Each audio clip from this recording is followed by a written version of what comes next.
Hide and Seek, but it was not us counting.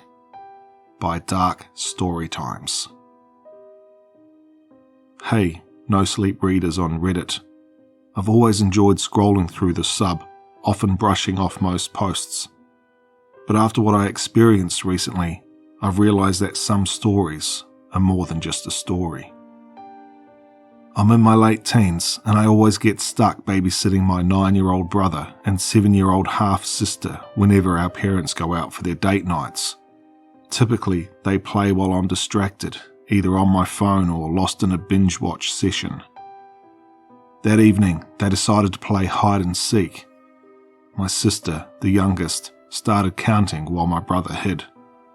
Distracted as usual, I soon noticed something odd. Her counting began to stretch out eerily. 1, 2, 3. Her voice was innocent, but then it started to shift. 4, 5, 6. It became drawn out, deeper, echoing, as if the walls themselves were joining in. I figured I had been mistaken, and my brother was trying to freak us out with some app he found. It got even stranger the more the count went on. 7, 8, 9. Then the lights flickered and a chill swept through the room. I felt uneasy, disgusted. You know that feeling? It was like that prickling sensation at the back of your neck after you squish a cockroach. Hoping my brother was just playing a prank, I moved towards the kitchen where I thought he'd be messing with the lights. "You better not be fooling around," I began, but my words were cut off.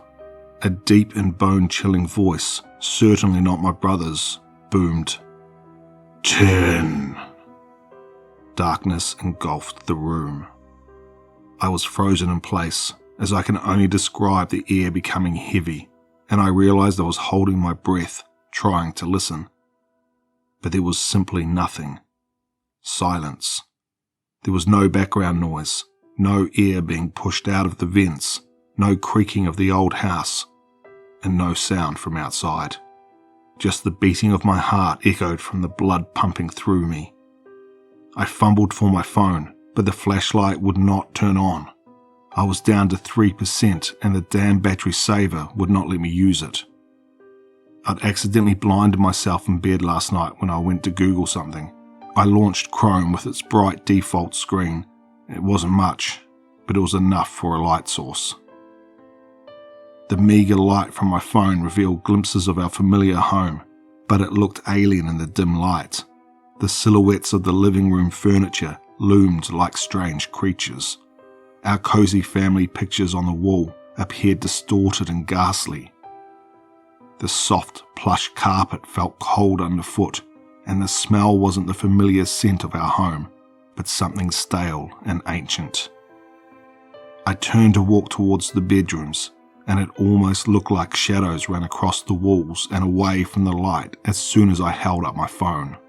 But as I glanced around, I did not see them.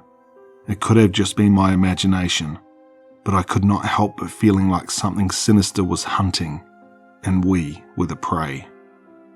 Navigating the hall, I peeked into each room, my voice a tense whisper as I called for my siblings. I realized how stupid I was being when I reached my sister's room.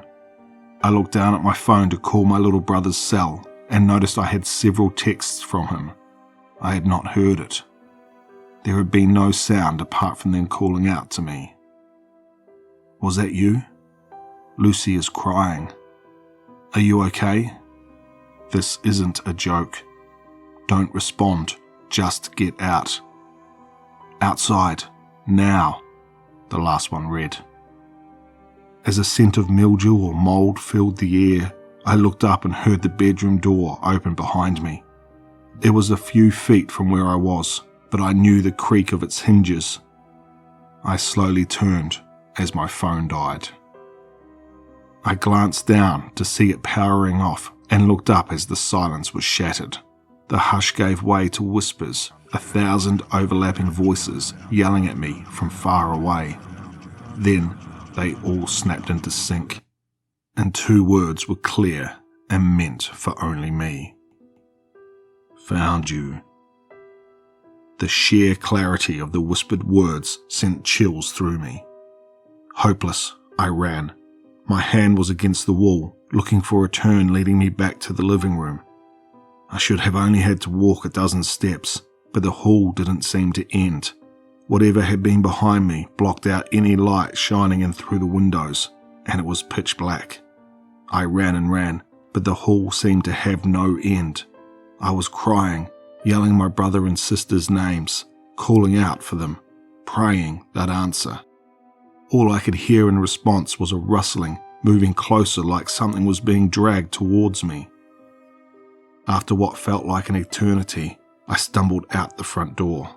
There had been no turn, no living room. One moment I was running down an endless dark hall, and the next I was outside, just as my brother's message had instructed. I looked up to see my sister and brother standing just off the porch, looking back at me.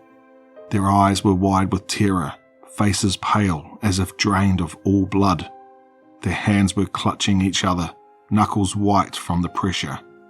My sister had tear tracks on her face, and my brother, usually so brave, was trembling. I ran to them, jumping off the porch stairs, practically landing on them as I pulled them into my arms. "What did you guys see? When did you get outside?" I asked them. My little sister was still sobbing into my shoulder as my brother answered. "Lucy ran after me when the counting started. We heard it and ran to the back door." "Did you see it?" My voice trembled as I asked. His eyes darted back to the house, lingering, then back to me. "At first, we thought it was you, but there was this shadow, like a hand, but not really, moving in the hall." His voice cracked and he collapsed into me. "Sorry," he cried out before his sobs surpassed our sister's cries. "It's okay, we're okay," I told him. I did not turn back, but I felt like something was watching us. It was on the ceiling," he said between sobs, still trying to explain. "Shh, it's over now," I said. Just then, I noticed the headlights of our parents' SUV pulling into the driveway and turned back to look at the silent house again before the 3 of us ran to meet them. We told them what happened and they even called the cops, but there was no sign of any intruder. They brushed off our terror as an overactive imagination. The 3 of us knew something unnatural had joined us that evening. It has been 2 months, and I still don't know who or what it was. Our parents did not believe us, but I could not let it go. The 3 of us have agreed to tell our parents that we just scared ourselves playing in the dark when they began to mention seeing a therapist. We've been coming up with excuses, from family game nights to spontaneous movie marathons, to prevent them from leaving us alone again. But the reality is, they're planning another date night tomorrow. Despite their disbelief, I've been scouring every corner of the internet, every ancient legend, every whispered down tale, seeking any hint of what invaded our home. We're out of time, and I'm out of ideas. I'm scared it will come back to play again tomorrow, and this time, I'm not sure if we'll be as lucky. I can't be the only one who has experienced this. If anyone out there knows anything, please let me know. Please help us. I just want to thank Dark Story Times for allowing me to narrate this story. They also have a YouTube where they tell some great little stories as well, so if you haven't subscribed to them, I'll leave a link in the description below for you to go check them out, hopefully show them some support. If you're new here, please consider subscribing, and as always, stay tuned for one more nightmare.